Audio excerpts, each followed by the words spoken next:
Voz do Trabalhador dessa semana vai trazer aí uma trabalhadora. São poucas mulheres que vêm aqui, mas esta mulher eu fui buscá-la porque eu conheço o marido dela, que é um jornalista famoso, muito conhecido na cidade, o Heraldo aí. Aliás, nós podemos falar também que ele é um dos ícones aí, né? Âncoras, né? De vários jornais, enfim. Mas eu mesma ouvi falar muito dela e não conhecia a Noemi Francesco de Macedo. Olha o nome dessa senhora. Ela é uma diva aqui, é uma jornalista e muito também conhecida, né? Como eu estou nessa área agora de apresentadora, a gente vai perguntando, porque a gente não sabe de muita coisa. E eu parei ela assim no portão e comecei a perguntar e falar. Falei, não, Noemi, você tem que ir lá no programa, você vai falar da tua experiência. E é difícil, hein? Ainda temos poucas mulheres, ela veio, não tem o meu vou contar a história do jornalismo, as mulheres, a época, né, que ela fez jornalismo aqui, inclusive ela comentou comigo que a turma dela foi uma das melhores aqui, ela vai falar um pouco também, né, nessa introdução. E agora, como sempre, nós temos que agradecer aí, né, os nossos queridos colaboradores, o Marquito, que faz um pouco de tudo aqui, make-up, cafezinho, o Bianchi, que abriu espaço aqui para a Voz do Trabalhador, e a família aqui da Juliana. Eu sempre falo Juliana porque ela está em casa cuidando do bebê, mas o marido dela está aqui, a filha fazendo um trabalho assim maravilhoso. Ju, parabéns aí para você por essa família maravilhosa. E agora vamos voltar aqui para a nossa querida. Olha, um prazer. Você sabe, né? Quando eu te vi, eu falei, nossa, meu Deus, o Heraldo realmente, sabe aquele ditado que fala, olha, atrás de um grande homem tem que ter, assim, uma super mulher maravilha? Quando eu olhei para ela, eu falei, não, é essa mulher. E eu entendi o Heraldo aí, né? Com todo esse tempo aí de profissão, a experiência, o conhecimento dele. E partilhar aí, imagina que ele deve ter aprendido com ela. Ela é mais velha, tem mais tempo, né? A gente já está brincando aqui. Tem mais tempo de jornalismo do que ele. Minha querida, me conta. Então, quer dizer, já partiu, fez a faculdade aqui em Santos. E daí já entrou direto. Foi. Começamos na faculdade. Foi essa história? Começamos na faculdade e 2, 3 meses após o início das aulas já começamos a trabalhar na imprensa, o que foi uma experiência que a gente carrega para o resto da vida. E para mim, todos os dias é dia de viver essa experiência, né? E você falou que você entrou já na Folha, na Folha, né? Qual o jornal? Antes da Folha, eu comecei no jornal O Cubatão, de um grande jornalista, Roberto Sassi. Eu estava com 3 meses de faculdade. E aí a gente foi aprender no dia a dia, né? Lá no jornal O Cubatão, conhecemos a cidade, fizemos amigos.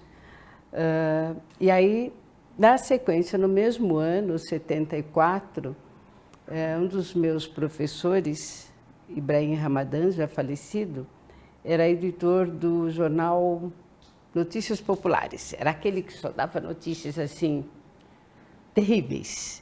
Só polícia. Aquele que a gente fala, sangue. Está saindo sangue, né? Tá saindo. E aí ele falou, você não quer fazer estágio numa redação grande?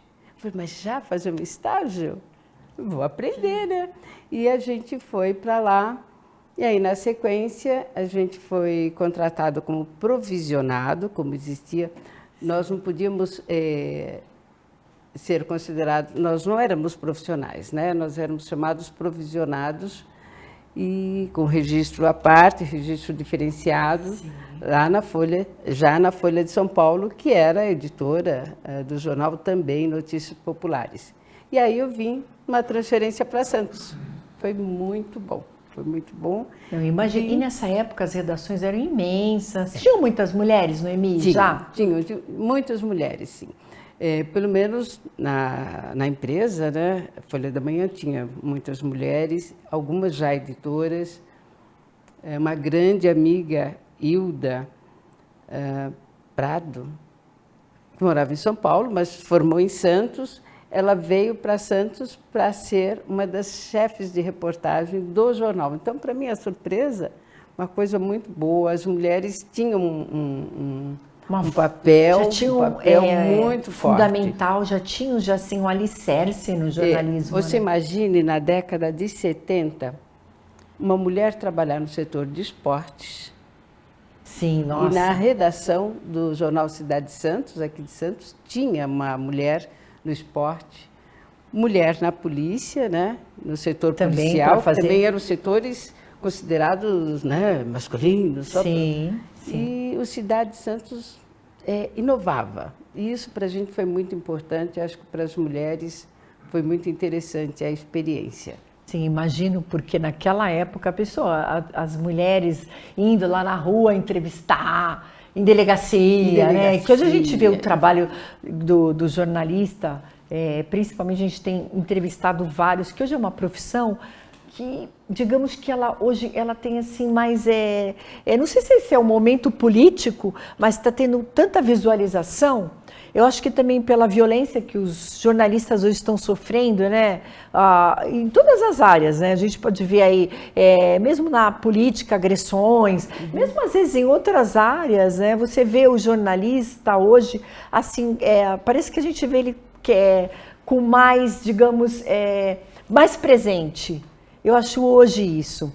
Na tua época, vocês tinham também essa questão aí de agressão, não sei se hoje é por causa das redes sociais, mas você acha que nessa época tinha, assim? Por exemplo, elas iam lá na delegacia, ou alguém não gostava da entrevista, não, a senhora...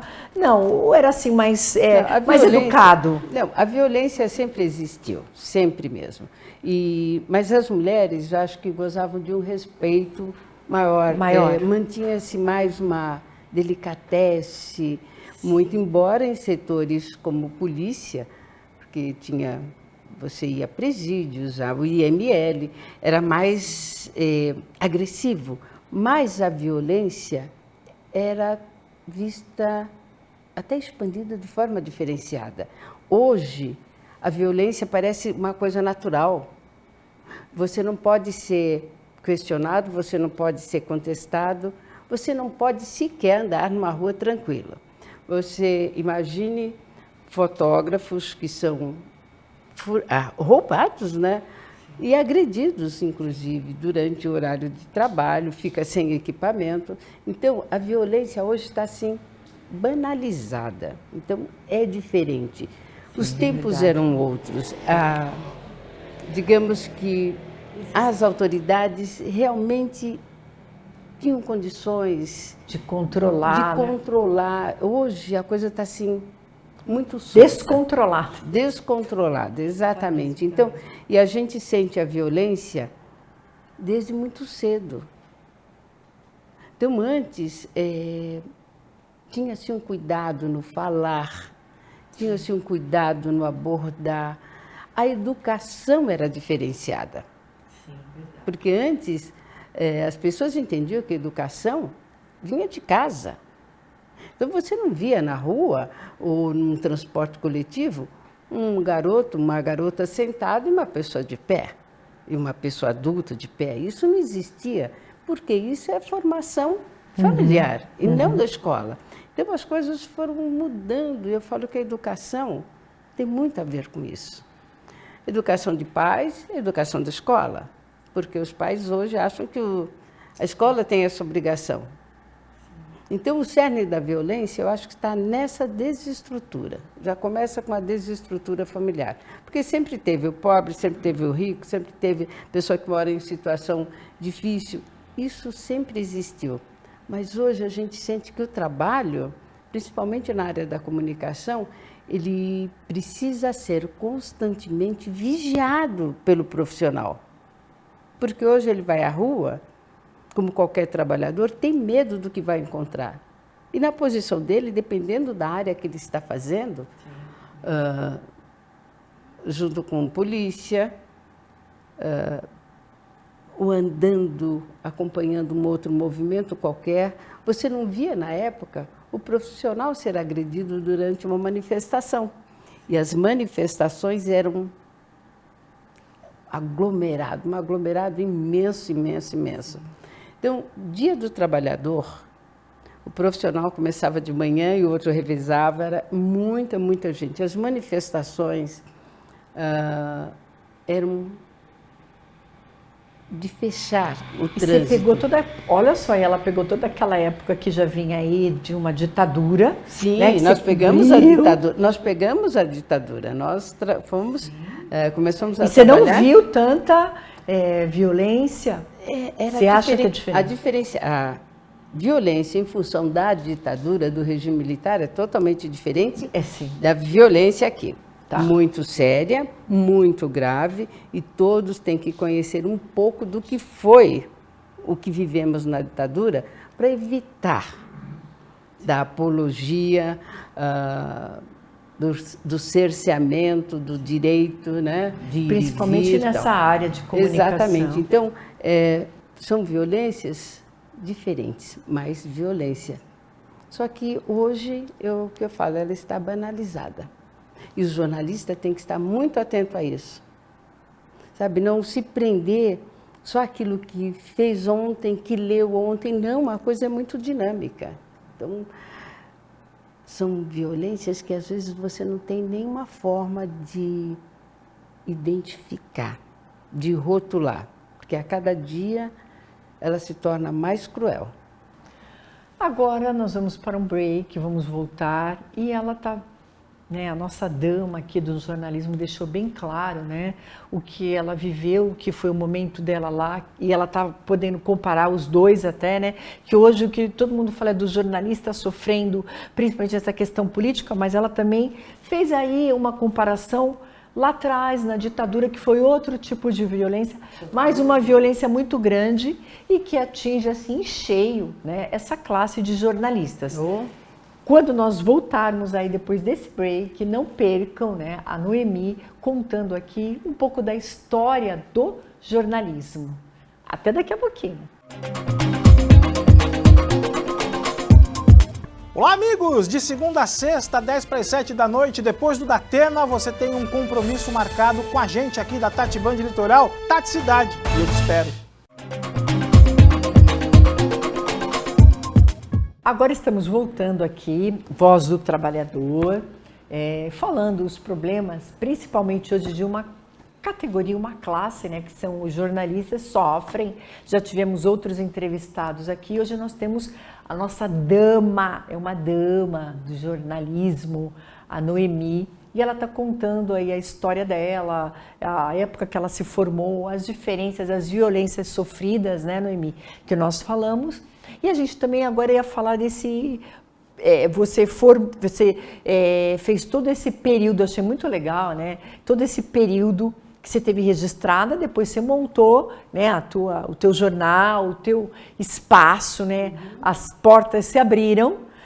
E aí, Noemi, como é que foi essa parte aí? E também conta aí acho que houve também um problemão aí para vocês, quando foi o Gilmar Mendes, que decidiu aí a respeito de como iriam ser aí classificados. A comunicação.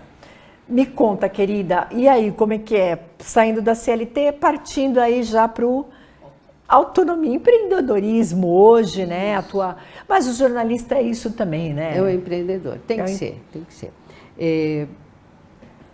Na área da comunicação, as mudanças aconteceram de forma assim impactantes, essa é a realidade. Você imagine, para exercer uma profissão, você tem um aprendizado técnico e prático. No jornalismo não pode ser diferente, porque você vai levar um fato, você vai falar sobre um acontecimento, você vai expor, você vai mostrar à sociedade. Então você tem que ter uma formação. Mas essa foi uma das grandes violências que o jornalista sofreu, e eu acho que carrega isso, que eu carrego isso. Acho um absurdo. Um ministro, Gilmar Mendes, decidiu, não sabemos até hoje de onde ele tirou essa ideia, que o diploma O jornalista não precisa de diploma. Eu acho que ele pensou que o jornalista só precisa falar, não importa se é falar abobrinha, se usa o português, se faz, né, se mistura gíria e tal, isso é indiferente para ele. Então, foi um choque, o termo que eu vou usar, foi um crime contra uma categoria profissional. Você imagina o que é você preparar um filho para uma faculdade, esse filho estuda, se forma e não pode ficar só nos 4 anos de faculdade. Você faz uma série de cursos, você precisa se atualizar. Então você investe, você deixa de viver várias coisas da sua vida para se profissionalizar. Aí vem um inspirado, não sei por quem, e diz: o diploma não é necessário. E, na época, uma das coisas que chocou muito e que me irritou demais foi que eu não vi de nenhuma universidade, nenhum curso de comunicação sair em defesa do diploma. Como? Nós, jornalistas, é que tivemos que nos expor, tivemos que chamar a realidade e não fomos ouvidos, claro, porque não havia o interesse mais de manter esse profissional. Só que você vive sem a informação. E hoje nós estamos vivendo consequências disso, né? Porque exatamente. Você vê aí a formação. Fake news, tá um atropelo, né, Noemi? A formação. Eu falo que o jornalista, além de ser obrigatoriamente ser atualizado, ele tem que conhecer a língua portuguesa. Ele tem que saber se expressar, porque ele está levando a informação, ele está formando opinião. Essa é uma das funções. E o que a gente vê, infelizmente, eu acho que os meus colegas entendem o que eu estou falando. Fake news é uma coisa, desinformação. Não, eu falo, a desinformação não é a fake news, é diferente. Então você vê como um elemento, desculpa o termo, como um juiz pode decidir a vida de uma categoria. Então eu falo, o meu diferencial é o meu diploma. Eu lutei, eu estudei, eu vivi por ele. Sabe, aquele diploma de jornalista me qualifica. Então, na época, a gente fez um artigo contundente e tal, porque essa foi uma das grandes violências que eu sofri. Sim, acho que é pior, né? Eu e uma categoria inteira no país. Você perdeu o teu, na verdade, a valorização do teu trabalho. Você perde o seu chão. Sim. Eu falo, nós jornalistas, nós temos que saber de história, nós temos que saber de geografia, nós temos que saber de política, nós temos que saber de tudo. E aí somos considerados o quê? Nada. Então, me desculpe, mas eu continuo dizendo que o meu diploma é o meu diferencial. E eu falo, isso tem que ser em todas as áreas da comunicação. Me poupe, me desculpe. Eu sei que hoje tem muita gente sem a formação, ocupa cargos, ocupa a função daquele que deveria estar comunicando a partir de sua formação. Essa é uma das grandes violências contra a minha categoria, contra a nossa categoria. E, Noemi, hoje nós vemos que estão nivelando muito por baixo, né? Sim. Na verdade, não é só jornalismo. Não. Nós vemos também, às vezes você vê alguns, olha, a OAB não precisa mais do exame. Eu já ouvi até falar em técnico. Sim. Ele é técnico. Mas com essa tecnologia que está chegando aí, você está vendo vários aplicativos que eles colocam lá, a pessoa fica fazendo consulta. Exato. Então, além de vocês terem sofrido esse prejuízo já, né, da questão de não ser necessário o diploma, né, perdendo aí mais espaços, né, e tendo agora que enfrentar também essa tecnologia que está chegando aí e hoje a gente vê hoje mesmo. Eu vi várias redes, olha o corte que está tendo na empresa tal, olha quantos jornalistas e tal estão sendo demitidos. Não é só jornalista, entre outros, né, que fazem, né, a comunicação chegar aí. Então, esses cortes também, né, Noemi, isso aí apavora muito. Como você vê também essa questão hoje, né? Essa tecnologia chegando e dispensando também, né? Como se já não bastasse essa violência aí de não ser necessário um diploma. Onde já se imagina, é a mesma coisa se falar. O profissional da sua área, o advogado, também, né, sem diploma. O médico. Sim. Pensa, um engenheiro. Mas, eu trabalho com obra. Tá, mas você fez o quê? Você se formou, você viu a tecnologia, você viu a gama de equipamentos, a estrutura. Tudo isso faz parte de um aprendizado. E isso assusta. Eu me preocupo muito, claro que todos nós precisamos do progresso contínuo, e ele é muito contínuo, mas não precisa ser dessa rapidez, porque você termina perdendo a essência do que você está procurando. Então, eu sou a favor do progresso, mas temos que tomar cuidado que esse progresso muito rápido, você está perdendo aquela qualidade. Sim, sim. Entendeu? E aí você vê o desemprego. O desemprego começou, nas 2 últimas décadas, a ser muito rápido. Eu falo que essa também é uma grande violência. Se estudarmos a violência em si, como história, você vai ver que todas as grandes mudanças para pior do ser humano começa com esse tipo de violência. Você não tem o que fazer, você não tem como sustentar a sua casa, você não tem como dar algo melhor para o seu filho, e que você faz o quê? Você vai atrás de uma facilidade. E isso desde os primórdios, não estamos falando de agora, atualidade. Então, o desemprego é muito cruel. Você veja a situação do país em termos de desempregados. Não é só o comunicador, em todas as áreas. Infelizmente, inúmeras famílias hoje elas estão chegando ao desespero. Você acha que alguém que morava numa casinha estruturada, tal, de repente vai morar embaixo de uma ponte? Por quê? Vagabundo? Não teve mais condições. Aí começa a morar numa palafita, começa a morar numa casa de papelão, como nós já vimos. Nós já vimos situações nesta região assustadora. Se morar embaixo de uma árvore, com 2 filhos, um cachorro, você acha que o trabalhador está fazendo isso por quê? Ele não tem onde morar, não tem como pagar um aluguel. Aí ele começa a querer aquilo do vizinho, a querer aquilo de quem passa. Não estou justificando esse tipo de situação. Sim.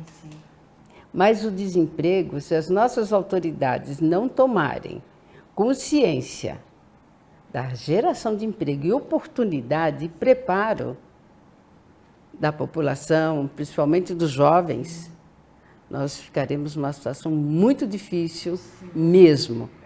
Olha o caos de países aqui na América Latina, olha o caos que estão vivendo aqui os nossos vizinhos. Desenvolver políticas públicas, né, para que até as pessoas possam, mesmo perdendo postos de trabalho, elas possam ser aproveitadas em outras. Exatamente. Né? Isso a gente tem visto mesmo aqui no Porto, porque o Porto está, olha, tem agora, chegou tal, então, mas você tem que criar políticas públicas para resgatar esse trabalhador, para colocá-lo no mercado de trabalho. Né? Muitos podem ser indenizados porque já não conseguem né, mais estar lá. Mas a gente tem realmente está vivendo esse momento, né? A área portuária é um exemplo disso. Sim.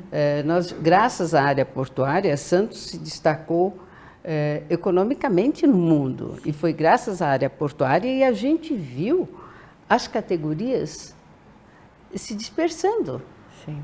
Você imagina o que era uma estiva e o que é há hoje? 30, 40 anos. O poder da área portuária, os trabalhadores todo mundo queria entrar no porto, porque era um ganho garantido, um trabalho e um ganho garantidos. Então, a economia de Santos é a partir do porto, depois da área do café, né, essa coisa toda. Mas na área, o que nós temos hoje? Olha o desespero que está você falar com um trabalhador portuário. O medo. Sim, sim. Infelizmente. Mas eu acho que é questão mesmo de políticas públicas e você poder aproveitar, né, e estudar, como a gente... Sim. Hoje a Noemi veio aqui falar da profissão dela e ela já com toda dama, filósofa e que está dando aí, né, uns ensinamentos que realmente é isso, né, Noemi? É você olhar e tentar aproveitar. Todas as áreas estão sofrendo e nós temos que, através, e isso cabe, a gente pode debater aqui, né? Como a gente está tentando até, não, mas acho que agora cabe às políticas públicas você aproveitar, né? Você readequar esses trabalhadores. Uma grande preocupação, Thelma, é que essas decisões, inclusive alterações nas leis trabalhistas. Agora, para 2023, estamos aguardando algumas mudanças para adaptações. Elas são feitas sem consultar as categorias ou seus representantes. E isso é ruim para todos. Então, a gente tem que, não sei de que forma, conversar mais, que os políticos, por favor, antes de tomar essas decisões que prejudicam os trabalhadores de uma forma geral, sentem um pouco, converse com a categoria, chame. É o mínimo que podem fazer. Estão mexendo com a vida das pessoas. Sim. Estou falando só da nossa área de jornalismo, estou falando no geral. No geral. Né? Mas chegamos aguardar. Ao fim. Olha, já estamos ali no nosso tempo. Noemi, foi um prazer te conhecer, e eu sabia que ela ia vir aqui não só falar da vida dela, mas também essas reflexões que é bom o trabalhador pensar. Nós estamos realmente aí nesse, né, infelizmente, nesse funil, e a gente precisa agora realmente debater políticas e que os trabalhadores, né, e que nós consigamos juntar forças aí para poder criar uma solução para que pelo menos se diminua a desigualdade, né? Sim. Porque nós queremos o quê? Uma sociedade, parece até utopia, né? Mas uma sociedade justa e igual para todos, né? Impossível, mas para todos, a gente tenta. Então, eu sempre falo, o trabalhador não pode se afastar da sua base e também não pode se afastar das suas representações. Os sindicatos já foram muito fortes nessa região. Os sindicatos eram fortes porque o trabalhador estava lá. Então, não esqueça disso.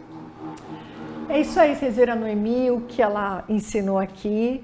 E na próxima semana nós estaremos aqui com mais um trabalhador, tentando aí achar ideias, soluções para os problemas dos trabalhadores.